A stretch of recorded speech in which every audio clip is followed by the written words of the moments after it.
आज ही Doubtnut app download करें। Doubtnut पर होगा अब आपके सभी मैथ्स, केमिस्ट्री, फिजिक्स और बायोलॉजी डाउट्स का सफाया। बस अपने क्वेश्चन की फोटो खींचो, उसे क्रॉप करो और तुरंत वीडियो सोल्यूशन पाओ। Download now. हेलो एवरीवन, हमारे पास जो क्वेश्चन दिया हुआ है इसके अंदर एलाइलिक हेलोजनेशन रिएक्शन डिस्कस करी हुई है। रिएक्शन के अंदर डिस्कस कर रहा है कि Karl Ziegler reported that alkene react with N bromosuccinimide in the presence of light to give product resulting from the substitution of hydrogen by bromine to at the allylic position the position next to the double bond. साथ ही साथ discuss कर रहा है let us consider the halogenation of cyclohexene. तो यहाँ पे cyclohexene दिया हुआ है, इसकी रिएक्शन एनबीएस और लाइट के प्रेजेंस में हो रही है और ये हमें एलाइलिक हेलोजनेशन दे रहा है। डबल बॉन्ड के नेक्स्ट कार्बन एटम के ऊपर ब्रोमीन ग्रुप सब्स्टिट्यूटेड है, जिस पोजीशन को हम कहते हैं एलाइलिक, और ब्रोमीन सब्स्टिट्यूटेड है, इस वजह से एलाइलिक हेलोजनेशन। साथ में ये साइड प्रोडक्ट्स और एनर्जी लेवल डायग्राम में डिस्कस की है एलाइलिक, विनाइलिक और एल्काइलिक फ्री रेडिकल की, जिसके अंदर विनाइलिक फ्री रेडिकल की एनर्जी ज़्यादा है, मतलब इसकी स्टेबिलिटी कम हो जाएगी। Similarly alkyl free radical than allylic free radical. Question पूछ रहा है select the correct statement among the following. अब हमारे पास 4 स्टेटमेंट दे रखी है, 1 बाय 1 कंसिडर करेंगे। चारों स्टेटमेंट के बेसिस पे बताएंगे कौन सी स्टेटमेंट सही है और कौन सी गलत। फर्स्ट स्टेटमेंट में बोल रहा है कि allylic free radical is stabilise by delocalization. अब एलाइलिक फ्री रेडिकल का स्ट्रक्चर एक बार देखें तो क्या हो जाएगा, डबल बॉन्ड प्रेजेंट होगा और साथ में एक कार्बन एटम के ऊपर यहाँ पे हमारे पास एक रेडिकल प्रेजेंट है, तो इसको हम कहते हैं एलाइलिक फ्री रेडिकल। अब जो हमारे पास ये डबल बॉन्ड यहाँ पे प्रेजेंट है, तो एक इलेक्ट्रॉन पेयर की एक इलेक्ट्रॉन पेयरिंग की शेयरिंग के बाद बना होगा। मतलब कि अगर इसको हम होमोलिटिक फिजन कराना चाहे, जो कि यहाँ पे एक फ्री रेडिकल प्रेजेंट है, तो होमोलिटिक फिजन ही करवाएंगे। तो यहाँ पे एक इलेक्ट्रॉन इसके पास चला जाएगा, जब एक इलेक्ट्रॉन इसके पास चला जाएगा, जब होमोलिटिक फिजन होगी इस डबल बॉन्ड की, जो कि एक इलेक्ट्रॉन पेयर शेयरिंग के बाद बना था।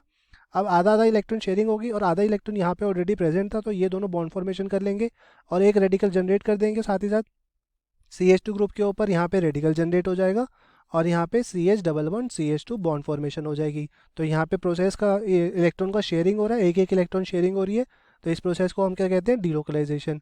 तो इसका मतलब क्या हुआ, यहाँ पे रेडिकल की डीलोकलाइजेशन के बेसिस पे हमने एक स्ट्रक्चर और जनरेट कर लिया, और जितने ज़्यादा स्ट्रक्चर होते हैं रेजोनेंस के अंदर उतनी ज़्यादा स्टेबिलिटी होती है। इस वजह से हमारी स्टेटमेंट फर्स्ट जो है वो करेक्ट हो जाएगी। नेक्स्ट स्टेटमेंट हमें बोल रहा है कि vinylic free radical is stabilise by hyperconjugation. अभी हमने पढ़ा था कि विनाइलिक फ्री रेडिकल की एनर्जी ज़्यादा होती है, इसकी मतलब इसकी वजह से इसकी स्टेबिलिटी सबसे कम होती है। अब यहाँ पे अगर विनाइलिक फ्री रेडिकल का अगर एक बार स्ट्रक्चर देख ले तो क्या हो जाएगा, CH2 double bond CH radical. अब इस कार्बन एटम की जो रेडिकल है इस समय sp हाइब्रिडाइज है, कार्बन एटम की हाइब्रिडाइजेशन, मतलब कि ये न्यूक्लियस के ज़्यादा क्लोज है, क्लोजर टू न्यूक्लियस। इसके अगर क्लोजर टू न्यूक्लियस है, जब इसके साथ किसी की रिएक्शन करवानी होगी तो वहाँ पे एनर्जी ज़्यादा लगानी पड़ेगी, और एनर्जी ज़्यादा लगानी पड़ेगी तो जो प्रोडक्ट फॉर्मेशन होगी वो अनस्टेबल प्रोडक्ट बनाएगा, अगर बनाएगा भी तो। और हमने अभी यहाँ पे डिस्कस भी करा है कि विनाइल रेडिकल की जो एनर्जी होती है वो ज़्यादा होती है, मतलब इसकी स्टेबिलिटी कम होती है। एनर्जी के इन्वर्सली प्रोपोर्शनल हो जाता है स्टेबिलिटी, तो जितनी ज़्यादा एनर्जी उतनी ही कम स्टेबिलिटी। अब यहाँ पे हमारा क्लोजर sp हाइब्रिडाइजेशन होने की वजह से ये न्यूक्लियस की क्लोज हो जाएगा, जिसकी वजह से एनर्जी ज़्यादा लगानी पड़ेगी, और एनर्जी ज़्यादा लगानी पड़ेगी तो मॉलिक्यूल अनस्टेबल बनेगा। इस वजह से हम क्या कह सकते हैं, जो सेकंड स्टेटमेंट हमारी वो गलत हो जाएगी। थर्ड स्टेटमेंट है हमारे पास एल्काइल फ्री रेडिकल है स्टेबलाइज बाय हाइपर कंजुगेशन। अब एल्काइल फ्री रेडिकल का स्ट्रक्चर क्या होता है वो ड्रॉ करेंगे। इसका स्ट्रक्चर होता है CH3CH2। तो यहाँ पे जो रेडिकल है वो एक एल्काइल ग्रुप के साथ अटैच है, तो यहाँ पे एल्काइल ग्रुप्स अटैच हो गया। और हमारी हाइपर कंजुगेशन का फिनोमेना क्या होता है उसके बारे में डिस्कस करेंगे। ये यहाँ पे ये CH2, यहाँ पे ये H।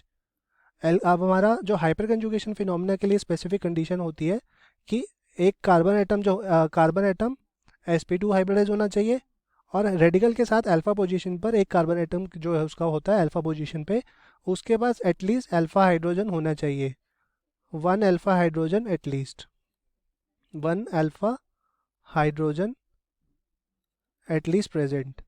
तो ये होती है एक कंडीशन जब हाइपर कंजुगेशन का हम फिनोमेना डिस्कस करते हैं।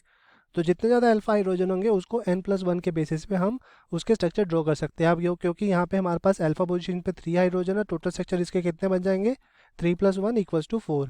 अब इसके अंदर कार्बन हाइड्रोजन को जो बॉन्ड फॉर्मेशन देख रहे हैं यहाँ पे, ये जो बॉन्ड फॉर्मेशन हो रही होगी वो एक इलेक्ट्रॉन पेयर शेयरिंग की वजह से हो रही होगी। मतलब इसका भी अगर हम होमोलिटिक फिजन करवा दें तो यहाँ पे आधा इलेक्ट्रॉन इस बॉन्ड को चल जाएगा, आधा इलेक्ट्रॉन यहाँ पे प्रेजेंट है तो आधा इलेक्ट्रॉन यहाँ पे शेयर कर देगा, और हाइड्रोजन का जो आधा इलेक्ट्रॉन है वो बाहर निकल जाएगा। तो इसकी वजह से हम क्या स्ट्रक्चर जनरेट कर सकते हैं, यहाँ पे हाइपर कंजुगेशन फिनोमेना शो हो रहा है, मतलब कि सिग्मा बॉन्ड की वजह से इलेक्ट्रॉन का शेयरिंग हो रहा है, पाई बॉन्ड की वजह से नहीं हो रहा। और जब कभी भी सिग्मा बॉन्ड के साथ शेयरिंग हो रही होती है इलेक्ट्रॉन की, तब हम उसे कहते हैं कि हाइपर कंजुगेशन फिनोमेना शो हो रहा है।